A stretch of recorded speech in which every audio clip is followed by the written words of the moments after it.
আমার বন্ধুগণ, হযরতে আলী ফজরের সালাত পড়ে বসছেন, নবীজি বসছেন।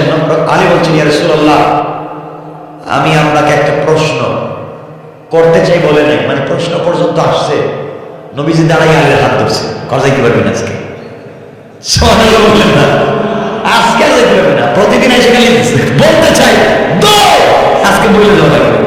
আলীর যখন নবীজি হাত ধরছে, আস্তে করে আমার উপর বসতে বেরিয়ে চলে গেছে, ওমরও চলে গেছে, উসমান বাইরে আপনার বাড়িতে যাও, আলী যদি বিপদে পড়ে তাহলে কিন্তু খবর আছে সবার, এর আগে বাড়িতে যাও।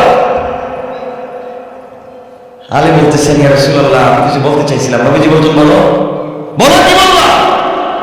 হুজুর, আমি ভুলে গেছি। সুবহানাল্লাহ বললেন না? ভুলে গেছো তুমি না? 3 দিন এসে বলছো হুজুর আপনারা দেখে ভুলে যাই, বলা লাগবে বলতে, মানে ছাড়ব না তোমার। আলী তাকায় দেখে পিছন দিকে চাইয়া, যে 3 জন পরামর্শ দিয়েছে একজনও নাই। কয় থেকে মাইকটা তো আমার উপরে ভালাই দিল। আলী বলছেন, ইয়া রাসূলুল্লাহ, আমি বলতে চাইছিলাম কিন্তু ভয় পাচ্ছি। নবীজি বললেন, ভয় নাই, কি বলতে চাও? আলী, তুমি আমার চাচাতো ভাই, খুব ভালো করে তোমাকে আমি চিনি, তুমি আমাকে চিনো, কি বলতে চাও বলো?